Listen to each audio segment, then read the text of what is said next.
ariko ijambo ry'Imana rije rikubwira nanjye rimbwira ngo Imana irahagurutse ku ntebe yayo kudusubiza byose bimu mwasi yatunyaga.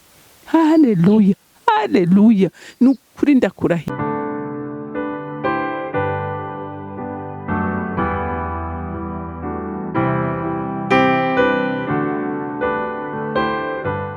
Bakunzi ba CANAAN TV, ndanezerewe kandi gusubira guhura namwe ngo tuganire ijambo ry'Imana.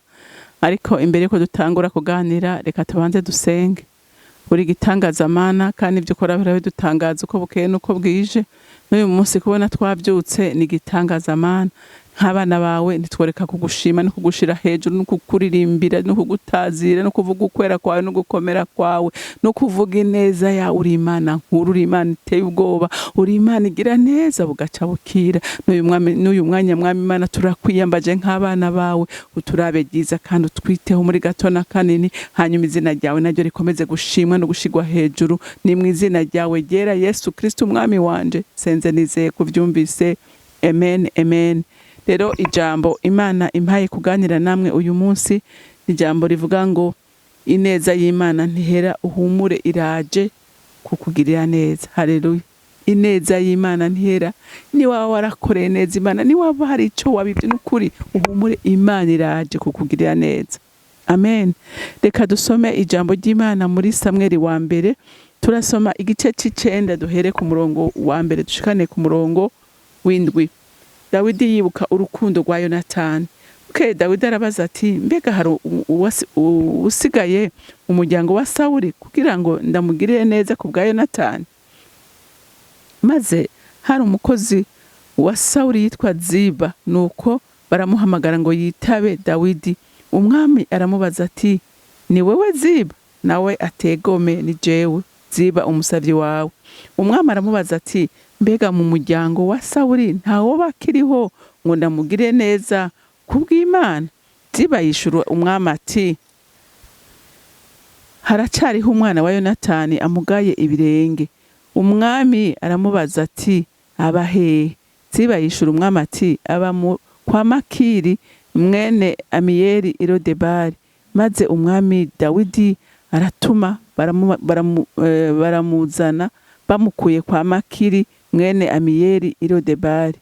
Nuko Mefibosheti mwene Yonatani umwuzukuru wa Sawuli arenguka imbere ya Dawidi, yicisha bugufi aramwunamira. Maze Dawidi aravuga ati, Mefibosheti. Aritaba ati, sabwe. Dawidi aramubarira ati, mpore, ntacutinya, kuko ntazobura kukugirira neza ku bwa so Yonatani, kandi nzogusubiza amatongo yose ya sogokuru Sawuli, kandi uzohora urira ku meza yanje na ntaryo. Amen. Iyi nkuru ngira mwese murayizi y'urukundo rwari hagati ya Yonatani na Dawidi. Murazi yuko ari we yanamutabaye sagomba kumwica, bari baragize isezerano y'amaraso ngo banywa, umwe arakata uwundi arakata, hama banywana amaraso. Aravuga ati, nta umva tuzoguma turumwe. Haleluya. Haba urukundo rw'akaramata hagati ya Dawidi na Yonatani. Hanyuma murazi yuko Sawuli kubera Imana yari yaramukuye ku ikiganza, muravyibuka ko Imana yamuhevye akiri umwami, yimika Dawidi.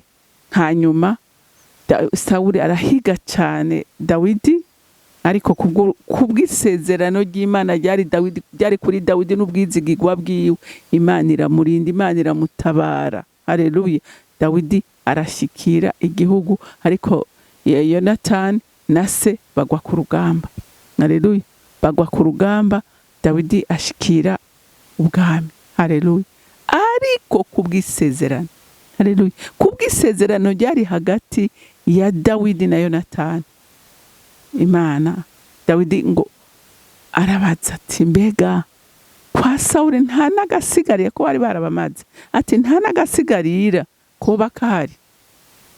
Niho bamubwira ati, hari umukozi yahora akora iwabo, ati reka tumubaze, yitwa Ziba. Ziba aravuga ati, hariho agahungu kamwe kamugaye. Haleluya. Ati, agahungu kamwe kamugaye ka Yonatani, ati kari ku mukozi yakarera, ati baragatwaye ahantu kure, bamutwaye ngira nko nka ruguru ati kwa Makiriro de bari, hanyuma ati genda mumunzanire. Haleluya, haleluya. Mefibosheti ngira yumvise ayo makuru ko umwami amutumye ko, ndibaza ko yagize ubwoba, ndibaza ko yacitse ivuta akavuga ati noneho yamenye iyo mbaho nagiye kwinyegeza, noneho yahamenye nanje karabaye ndapfuye. Haleluya. Umuntu w'Imana, uyu munsi hari ibintu uri kurabona ukabona bisa n'ibikwica, ukagira ubwoba uti noneho ibi byo ntibisiga. Haleluya, haleluya. Nagira ndakubwire ngo ni waba uri umwizigirwa w'Imana, Imana aho nyene nigira ice ize kukugirira neza. Haleluya. Ivyo biguteye ubwoba ubyubona menga ntibigusiga, iho ni Imana ije kwigaragaza. Amen. Iraje. Mefibosheti ngo karagira ubwoba ati ndapfuye, nibaza ko yasezeye n'ababanya ati jewe karabaye, ati none umwami yamenya hondi ndapfuye urumva yaragize ubwoba. Haleluya, haleluya. Ariko ntiyamenya ko ari umunsi bugeze kugirirwa neza n'Uhoraho. Haleluya. Dawidi yibuka isezerano, Imana ntizokwigera yigibagira isezerano yakoranye nawe. Haleluya. Ntizokwigera yemera. Uyu munsi twaraganiriye ku munsi wejo, uyu munsi hari ibyo uri kuracamo, uri mu ishure ntugira ubwoba. Isezerano ry'Imana ntishobora kuriheba. Haleluya. Ngo ndi nyuma y'ijambo jewe ubwanje nivugiye kugira ndarishitse. Haleluya. Imana iri nyuma ya rya sezerano yakubwira, we gusa gumura umwizigirwa. Haleluya. Ikibazo abana b'abantu tugira dutubwizigirwa, tukagerageza kwigwana, tukagerageza kurondera inzira zihuta. Guma muri yo, gumamwo. Haleluya. Umuririmbyi niwe yavuze ngo gumamwo muri Yesu niho tubohokera, muri Yesu niho turuhukira. Umbiriza, muri Yesu niho turuhokera, niho tubonera amahoro, niho tubonera ubwiza, niho tubonera ubushobozi, niho turonkera inkomezi. Gumamwo. Haleluya. Reka kuvamwo, reka gucika intege, reka kwiheba, gumamwo. Haleluya. Ngo karaza, ngo gashitse kamwikubita imbere, karavuga ati ati ubundi aramubwira ati reka kugira ubwo buhumura. Haleluya. Iri jambo narikunze. Dawidi ngo ku murongo wa 6 ngo nuko Mefibosheti mwene Yonatani umwuzukuru wa Sawuli arenguka imbere ya Dawidi, ngo yicisha bugufi aramwunamira. Ngo maze Dawidi aravuga ati Mefibosheti, aritaba ati sabwe. Dawidi aramubara ati mpore. Haleluya. Ntacutinya ko yari yabonye ko yacitse ivutu, yari yagize ubwoba. Nawe uyu munsi hari biguciye ivutu, hari bitumye wihebura, bitunyurira, hari bitumye tacisiga amavuta ngo agufate. Nanje jambo ry'Imana Imana irantumye ngo ndakubwire ngo mpore. Haleluya. Irambwiye ngo ndakubwire ngo mpore, ntacutinya. Imana iragira hagurutse ku bwawe. Haleluya. Irahagurutse kugutabara, ariko biragusaba kugumura umwizigirwa. Haleluya. Sije kukubwira nka babandi ngo Imana iraje ataco wakoze. Oya, wibereye mu byaha, wibereye he, jenje kukubwira ngo guma uri umwizigirwa gusa, hama Imana ikubwira bizigirwa bayo ngo mpore. Haleluya. Iri kwirababwira ngo mpore, ndaje ntutinye. Amen. Dawidi aramubara ati mpore, ntacutinya kuko ntazobura kukugirira neza ku bwaso Yonatani. Haleluya. Kubwizigirwa bwawe. Haleluya. Kubw'urukundo wakunze umwami wawe. Haleluya. Kubw'urukundo,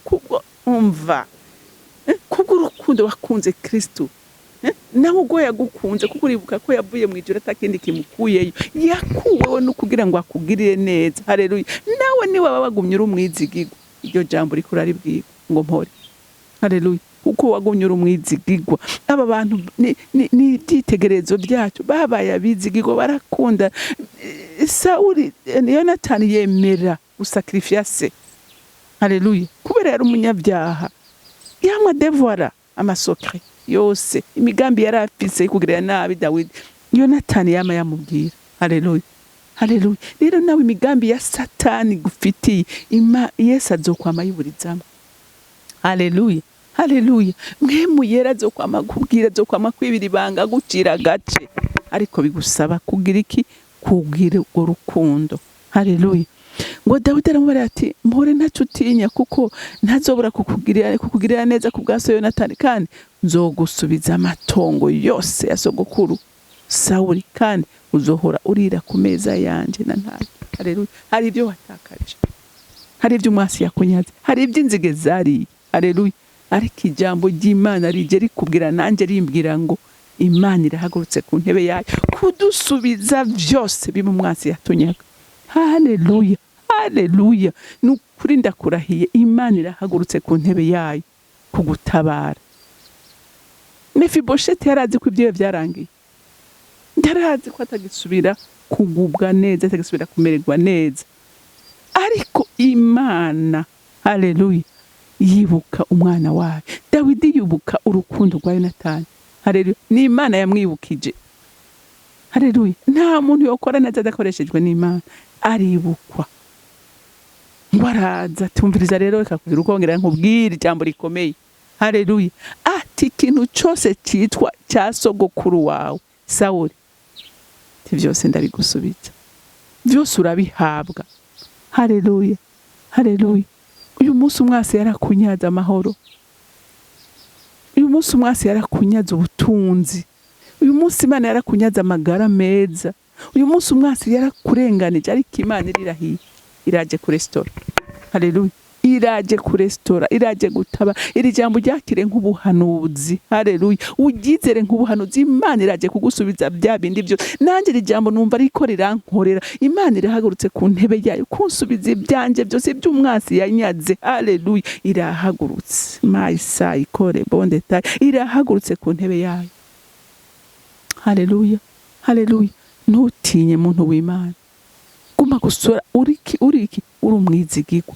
Haleluya. Ngo vyose Dawidi aramubwira ati mpore ntacyo utinya, ngo kuko ntazobura kukugirira neza ku bwa Yonatani, kandi nzogusubiza amatongo yose yasogokuruza Dawidi, kandi uzohora urira ku meza yanje nayo. Haleluya. We guma uguma imbere ya presence y'Imana.